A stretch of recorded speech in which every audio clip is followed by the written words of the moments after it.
Schokkenkeden. Oké, een beetje bang. Ik zie ook vervelende mensen. Oh mijn god. 4 meest schokkende momenten vastgelegd op livestream footage. Jongens, dit is crazy. Dit is allemaal iets heel hedendaags wat natuurlijk nu speelt in onze wereld met livestreamers tegenwoordig. Het gebeurt allemaal online. Het is heel... Ik weet ook niet wat ik zeg. In ieder geval, abonneer op dit kanaal. Want meer dan 70% van de mensen die deze video nu kijken, zijn nog niet geabonneerd op het kanaal. Dat is echt veel te veel. 70% is echt super hoog.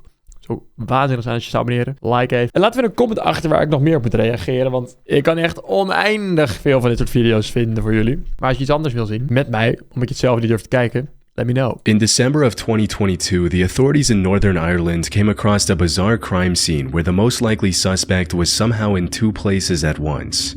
It all started on the 18th of December when Irish YouTuber Vote Saxon Wacht even, in Noord-Ierland was er iemand op 2 plekken tegelijkertijd. Dat klinkt heel raar. 07, whose real identity is 33-year-old Stephen McCullen, livestreamed himself playing GTA Vice City. The stream started at around 6 p.m. and Stephen stayed live for about 6 hours, till midnight. The stream itself was quite unremarkable, with Stephen playing the game mostly in silence, broken by his occasional commentary. Unfortunately, while he was streaming comfortably in his home, his 32-year-old girlfriend, Natalie McNally, was going through something downright horrific. Zo, zou dat een alibi zijn geweest van hem, dat hij haar heeft vermoord, maar van tevoren een livestream heeft opgenomen die hij dan op dat moment uitzond, zodat het leek alsof hij een livestreamer was, zodat hij niet schuldig zou worden bevonden aan de dood van zijn vriendin? Dat zou heel ziek zijn. Stephen, however, was completely unaware of this and promptly went to sleep after ending the stream. The next day, he woke up to a barrage of calls and messages regarding Natalie. She was apparently at her parents' house the night before to watch the World Cup finale.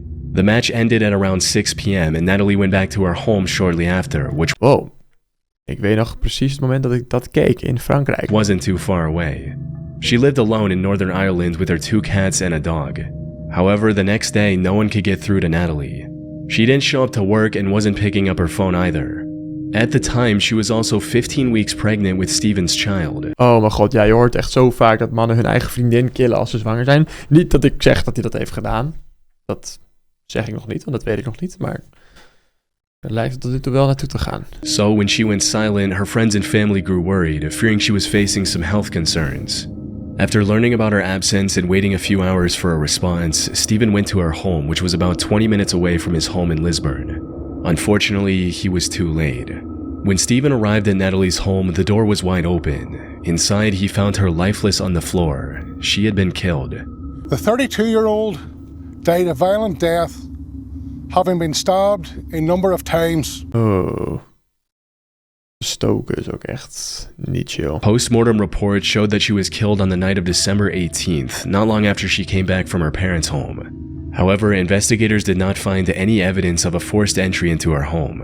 This, combined with the fact that Stephen was the one who reported her death to the police, made him the lead suspect in her murder investigation, and he was arrested shortly after.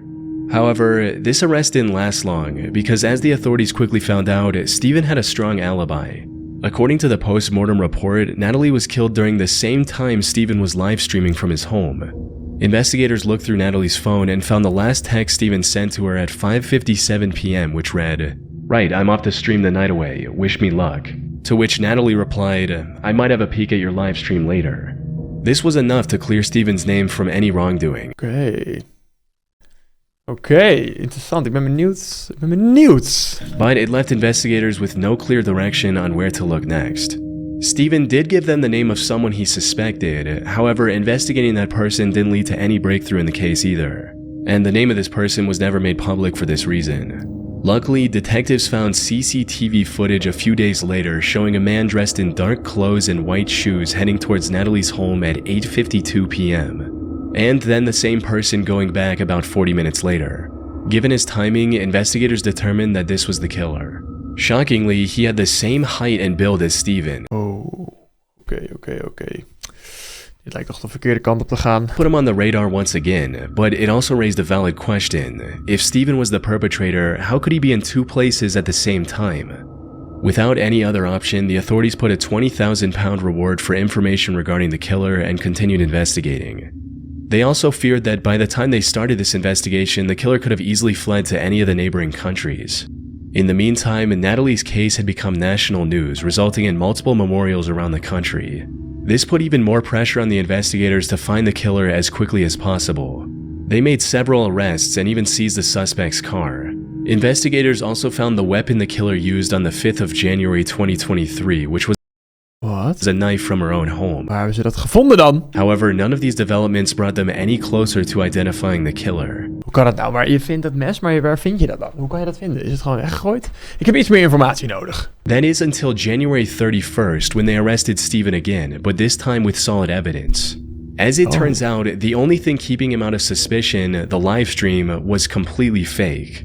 The whole thing was pre-recorded and brought... Ja, pre-recorded, zie je wel. After his arrest, investigators went through his computer and found the original recording, which was made on the 14th of December, 4 days before the incident. They also found a taxi driver who described picking up someone matching Steven's profile near the murder at 9:30 p.m. and then dropping this person near Steven's house. Most importantly, according to the taxi driver, this passenger had forgotten his wallet at home, so he quickly ran inside his house to get the money. And as expected, he ran into Steven's home. All this evidence left no doubt in the fact that Steven was the one who went to Natalie's home to commit a predetermined crime. In hindsight, there were plenty of suspicious moments during the fake livestream that should have raised more alarms. For starters, the stream was titled The Violent Night Christmas Live Gaming Stream. Wow, zou dat een hint zijn? Violent Night? Oh, hij staat ook gewoon nog online, gast. 648.000 views. At the start of the stream, Steven also claimed that he was having technical issues with the streaming software, which he used as an excuse as to why he wouldn't be able to interact with the live chat. Well, because this streaming software is kind of up the left, it means I can't check the live chat, which is a real shame. So, by all means, talk amongst yourselves. This ensured that no one questioned why he wasn't talking with his viewers, which is essentially the whole point of doing a stream instead of posting a pre-recorded video. At the start of the stream, Steven made sure to repeatedly mention what day it was. Hello to all on this glorious Sunday evening. So I just thought, why not? I'm gonna do a live stream because this day next week is Christmas. So what more could you want for Christmas other than an evening with your old pal Steven? This was likely an effort to make his alibi stronger and to say, look, I was streaming the same night. I even mentioned the day at the beginning. On top of that, many moments in the stream also overigens, Vice City wel echt een legendary game. Took on a far more disturbing meaning after the truth came out. Like him singing about killing someone in-game, which can also be interpreted as him cryptically talking about his girlfriend. I need to kill it. I need to take her down.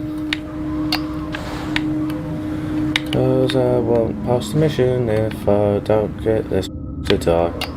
The most creepy moment, however, was about halfway through the stream.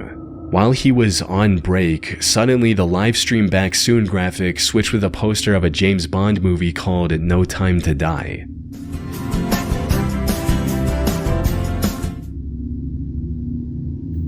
What the hell? Steven later claimed that this was an accident.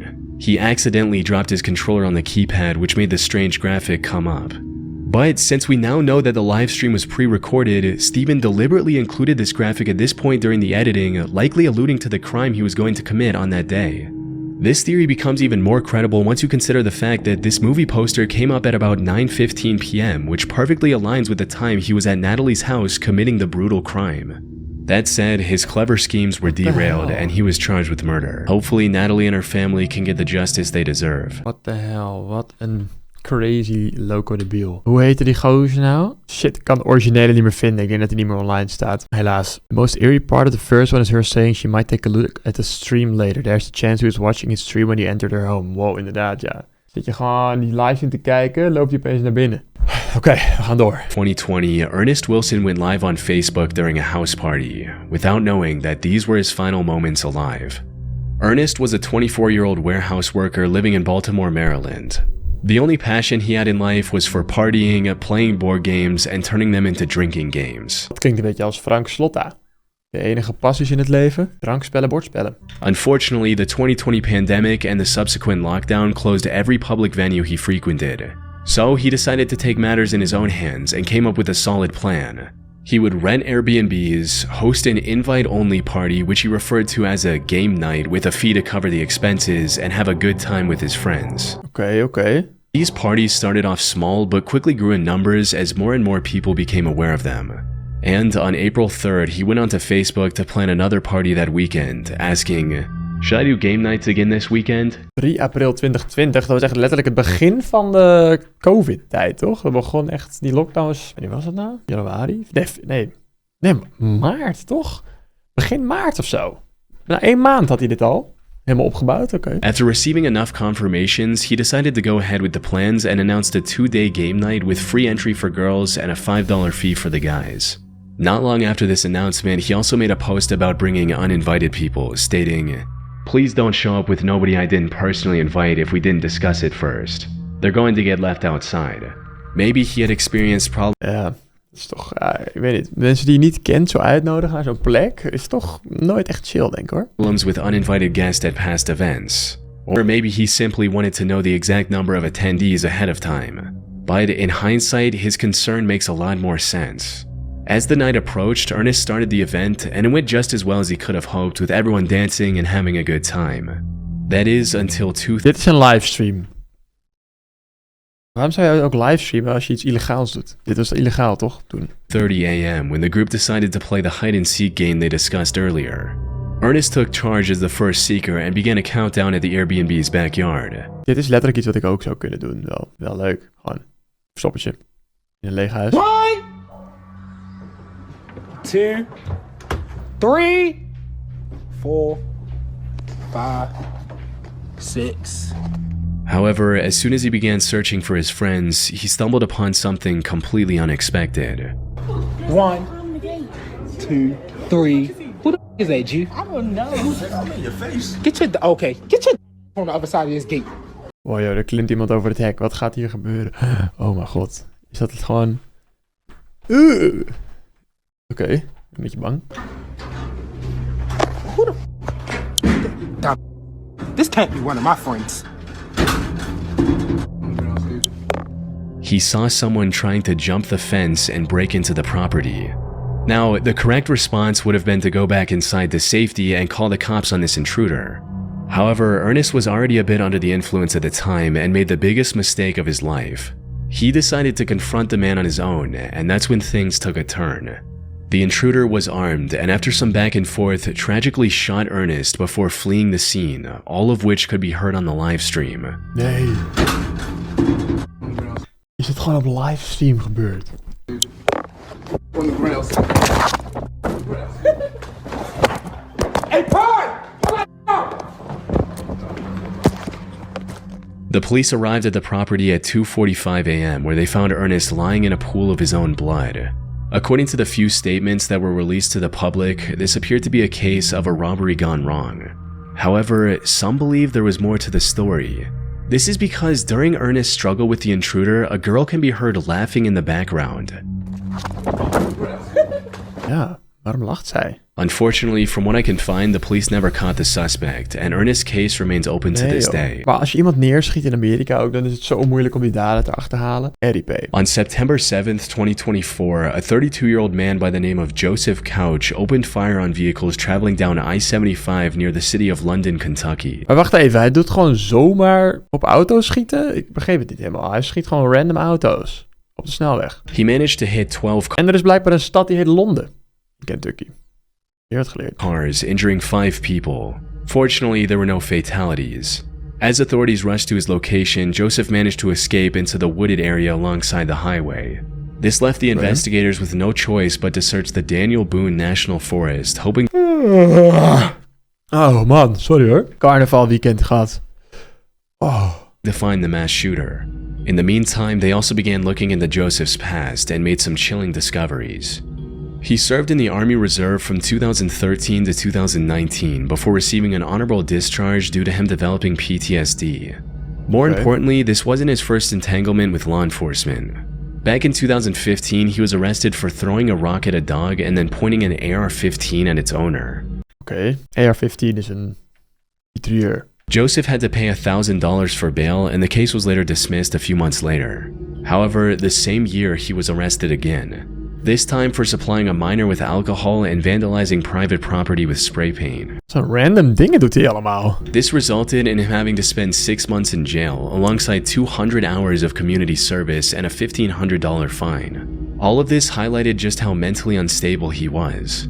Something that became even more apparent when investigators factored in the messages he sent to his ex before the shooting. These read, "I'm going to kill a lot of people. Well, at least try. I'll kill myself afterwards." What the fuck? Dat vind ik zulke vervelende mensen. His past record and these texts also made it clear that Joseph wouldn't go down without a fight if they managed to find him. Unfortunately, the search for him wasn't progressing as smoothly as they'd hoped. The search for the suspected highway gunman, Joseph Couch, intensifies as law enforcement has expanded its search efforts. State police say they are extending their search deeper into the Daniel Boone National Forest as the manhunt for Couch enters day 7. Local agencies were forced to close a section of I-75 and shut down schools, fearing Joseph might strike again. In a desperate measure, the authorities put a $35,000 reward for finding Joseph to enlist the help of locals. And that's where the McCoy couple entered the picture. Fred McCoy and his wife Sheila operate a museum dedicated to the historic feud between the Hatfield and McCoy families in Kentucky. They also run a small YouTube channel dedicated to this museum called Hatfield McCoy Museum Adventures. Ik ben heel benieuwd wat deze mensen te maken hebben met een gast die op de snelweg mensen probeert dood te schieten. After hearing about the massive reward, the couple decided to give it a go. They had lived in the area their entire lives and knew the wilderness well. Oké, ja, dus die gozer die heeft zich ergens verstopt nu waarschijnlijk in dat bos waar zij dan wonen. En ze gaan hem proberen te vinden voor $5.000. Dat zou het mij ook echt totaal niet waar zijn trouwens. $5.000 om een gestoorde maniak met een assault rifle te zoeken in het bos? Hell no. $35,000. Oh, $35,000. Ook niet trouwens. Nee, man. Sweet little piece of money. Ja, maar nee. We're going looking for him. We're hoping he finds us. But we're going looking for this Couch guy, Joseph Couch. Oh my god, gaan ze dit echt livestreamen? Wat gaat hier gebeuren? Decided to livestream their adventure through the Kentucky forest on YouTube, likely to have an instant record of whatever they find. They truly believed they could find him, and luck was on their side. Because during one of their live-streamed expeditions, Fred noticed a whole bunch of vultures hovering over the same area, possibly indicating a rotting corpse nearby. Wow. Dat hij daar dood ligt of zo. The two decided to head towards the vultures, and just 30 minutes later, the McCoys found what they were looking for. Nee joh, wat zie ik? Dat gaan we livestream? You found him? Oh, my Lanta. I'm coming. Oh, my Lanta, you found... Oh, my Lanta? Wat is oh, my Lanta?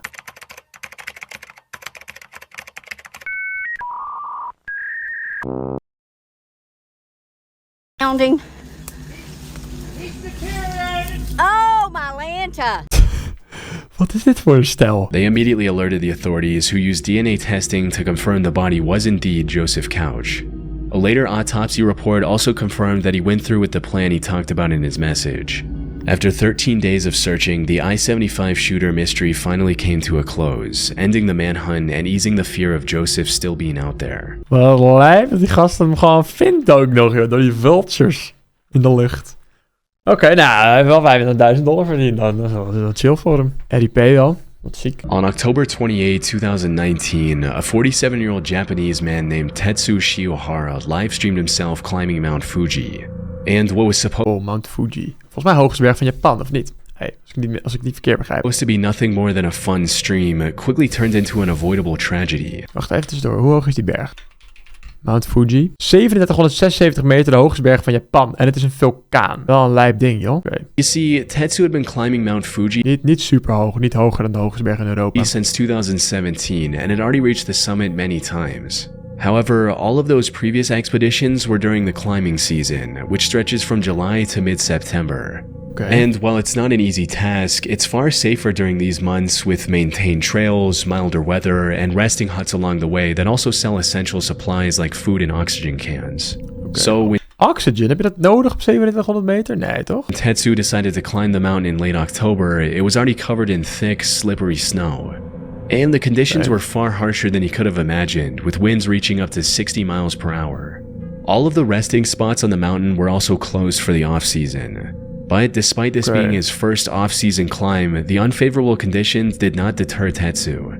He was determined to reach the summit and make it back in a single day. Het ziet er wel uit als mooi weer, op zich. Fortunately, the stream didn't get off to a good start, as he forgot to bring essentials like thicker socks to keep his feet warm and crampons to prevent his shoes from slipping. 待て、ソックス。あ、靴下。あれ？靴下忘れた。いや違う違う。バス。何が？ちょっと待って。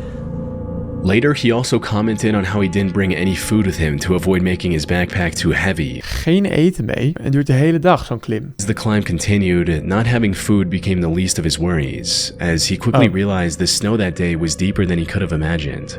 On his way to the top, he passed several points where the trail had collapsed due to bad weather. Jezus. About 2 hours into the hike, his viewers started to notice how dangerous things were getting as well, and began urging him to turn back before reaching the summit. Yo, mensen het gewoon live mee te kijken met dit? Wat ziek. 一般客なの。